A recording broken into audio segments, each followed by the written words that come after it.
دنیا بھی دین بھی، دونوں چیزیں پیسے سے انسان کو مل جاتی ہیں اگر آخرت کا خوف ہو. اگر آخرت کا خوف نہیں ہے تو پھر پیسے سے بڑی بربادی کوئی بھی نہیں ہے، پھر تو عیاشی کی طرف جاتا ہے. لیکن اگر آخرت کا خوف ہے تو پھر پیسے کو تو اللہ نے خیر کہا ہے، کیونکہ حدیث سے یہ بات ثابت ہے کہ جو مالدار نیک ہوگا اس کو جنت میں زیادہ درجات ملیں گے بنسبت غریب نیک کے. یہ ٹاپک سے ہٹ رہا ہوں میں، لیکن یہ بات مکمل کر لوں. حدیث میں آتا ہے کہ غریب صحابہ نبی کی خدمت میں آئے، عرض کیا یا رسول اللہ ہم جتنی عبادت کرتے ہیں مالدار صحابہ بھی اتنی عبادت کرتے ہیں، لیکن ایک عبادت وہ کرتے ہیں ہم نہیں کرتے. ہم بھی جہاد کرتے ہیں وہ بھی جہاد کرتے ہیں، ہم بھی حج کرتے ہیں وہ بھی حج کرتے ہیں، ہم بھی عمرہ کرتے ہیں وہ بھی عمرہ کرتے ہیں، ہم بھی رشتوں کو جوڑتے ہیں وہ بھی رشتوں کو جوڑتے ہیں، ہم بھی تہجد پڑھتے ہیں وہ بھی تہجد پڑھتے ہیں، لیکن ایک عبادت وہ کرتے ہیں ہم نہیں کرتے. وہ صدقہ کرتے ہیں ہم صدقہ لیتے ہیں. ہم صدقہ لینا کوئی ثواب ہے بھائی؟ اگر صدقہ لینا بھی ثواب ہوتا کیا خیال ہے کتنا مزہ ہوتا؟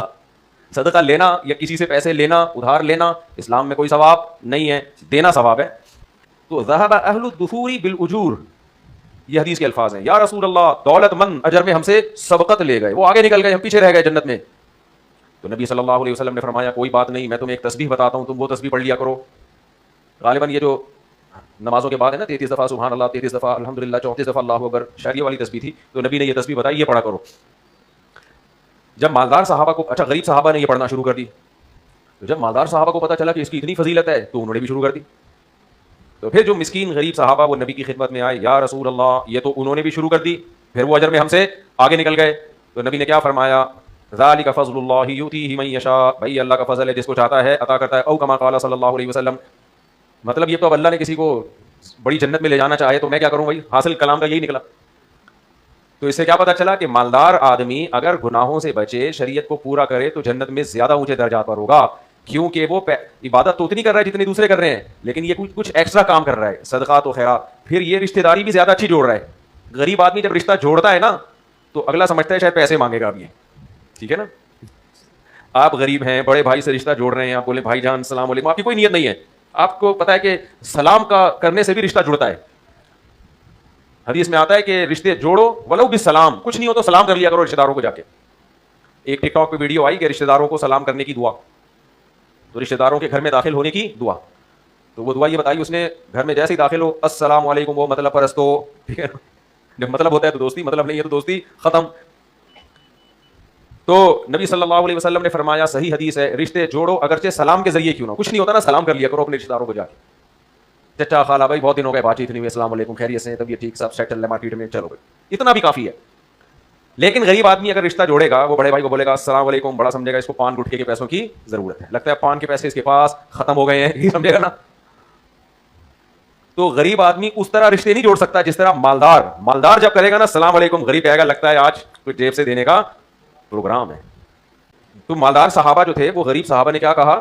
تو نبی نے فرمایا کہ ابھی اللہ کا فضل ہے. یہاں پر غریبوں کو اشکال ہوگا، بھائی حدیث سے تو پھر پتہ چل رہا ہے مالدار تو آگے نکل جائیں گے، یہ تو پھر ظلم زیادتی ہو گئی نا، کیا خیال ہے؟ یہ تو کیا ہو گیا؟ ظلم ہو گئی. مالداروں کے دنیا میں بھی مزے اور آخرت میں بھی، غریب یہاں بھی سڑ رہا ہے اور وہاں بھی سڑے گا. اس کا مطلب شاید انور غریبوں، پھر تو صحیح کہہ رہا ہے بالکل، کیا خیال ہے؟ وہ جو غریبوں کو ذلیل کر رہا ہے، اس کا مطلب شاہد انور کو پھر صحیح ذلیل کر رہا ہے. تو اس کا جواب یہ ہے کہ یہ یقیناً یہ بات تو حدیث سے ثابت ہے، صحیح حدیث سے، کہ مالدار اگر صدقہ خیرات کرے اور شریعت پہ چلے تو دنیا میں بھی اور آخرت میں بھی کامیاب. لیکن یہ بات پریکٹیکلی بہت مشکل ہے کہ دولت آئے اور پھر آپ شریف بن کے زندگی گزاریں. تبھی حدیث میں آتا ہے جنت میں غریب زیادہ ہوں گے، مالدار کم ہوں گے. کیونکہ یہ بات جب تک آپ غریب ہیں تو آپ کو اچھی لگ رہی ہے کہ پیسہ آئے گا تو میں حج بھی کروں گا، صدقہ بھی کروں گا، برائی سے بھی بچوں گا، اور دنیا میں بھی حلال مزے اور آخرت میں بھی. یہ ابھی پیسے ہیں نہیں، اس لیے بہت اچھی لگ رہی ہے یہ بات سن کے. اور یار جس دن پیسہ آیا پھر آدمی کہے گا کیڑی جنت، صحیح ہے نا، کیڑی حور، کون سی جنت، کون سی حور، عیش کرو، شراب پیو، گرل فرینڈ بناؤ، مزے اڑاؤ، موج مستیاں کرو، کیا فجر کی نماز، کیا ظہر کی نماز، کیا عصر کی نماز، کیا صدقہ، کیا خیرات. پھر عیاشی کی طرف آتا ہے اور کہتا ہے، پھر وہ حدیث ہے لو کان لابن آدم واد من ذهب احب ان يكون له وادیان، سونے کا ایک جنگل دیا جائے، چاہے گا کاش اس جیسا ایک جنگل، ایک وادی دی جائے، کاش اس جیسی ایک اور وادی ہوتی. اس پیسے سے ڈبل کیسے کروں میں، کس کی جان لوں کہ یہ ڈبل ہو جائے، کس کو قتل کروں، ڈرگس کا بزنس شروع کر دوں، ابے یہ پراپرٹی میں وہ مزہ نہیں آ رہا، چرس بیچنے میں زیادہ ہے. تو ادھر آتا ہے آدمی، سمجھ آ رہی ہے بات؟ تو مالدار کی آزمائش غریب سے زیادہ ہے، جس کی آزمائش زیادہ ہوتی ہے اس کو نوازا زیادہ جاتا ہے. یہ تھوڑی ہے کہ ایک آدمی دو آدمیوں کے ذمے کام لگے، ایک کے ذمے مشکل کام، ایک کے ذمے آسان کام، مشکل والے کو بھی اتنے پیسے ملے جتنے آسان والے کو. یہ تھوڑی ہوتا ہے. سائنس تو بھائی اس کو مانتی ہے جو نظر آئے. جمشید کو مانتی ہے، جمشید نظر آ رہا ہے، غفار نظر نہیں آ رہا تو غفار کو مانے گی. سائنس میں خدا نہیں ہے, خدا نظر نہیں آتا, تو ایکچولی یہ مولویوں کی مذہبی کی پرانی سڑی ہوئی باتیں ہیں, اساطیر الاولین ہے. بھائی سائنس مشاہدے پر مبنی ایک حقیقت ہے, مولویوں کی طرح جنت جہنم کی ہوائی باتوں پر مبنی بولو نہیں. اس لیے سائنس پڑھا کرو, یہ مولویوں کے بیانات میں مت بیٹھا کرو, خاص طور پہ وہ مولوی جن کم وقتوں کے 18 19 بچے لے کے گھومے, تو ویسے ان کو سائنس کا کچھ نہیں پتا. ایسے تقیانوس قسم کے مولانا جو 4 بیوی اور 19 خدا کے قوم پہ رحم کرو, قوم ایسی باتیں میرے خلاف کمنٹس میں لوگ لکھ رہے ہو, یہ مولوی ہے یہ. ارے سائنس سے پوچھا کرو, سائنس. پاگل کے بچوں, آپ کو نہیں کہہ رہا ہوں, ان کمنٹس والوں کو کہہ رہا ہوں. سائنس سے 19 بچوں کا پوچھ لو, سائنس کہے گی بچے زیادہ ہونے چاہیے. تمہیں تو کم وقتوں نا سائنس کا پتا ہے. سائنس کہتی ہے عورت کو پیدا بنایا اس حساب سے کیا, ڈیزائن قدرت نے اس حساب سے کیا کہ وہ اولاد کو جنے, اس کا اولاد جننا نیچرل ہے, اولاد کو روکنا نیچرل نہیں ہے. تم تو خدا کی بغاوت میں سائنسی اصول بھی توڑنا شروع کر دیا تم لوگوں نے. سائنس کہتی ہے, سائنسدان کہتے ہیں, ماہرین کہتے ہیں گروتھ ریشو جتنا ہونا چاہیے وہ ہے نہیں.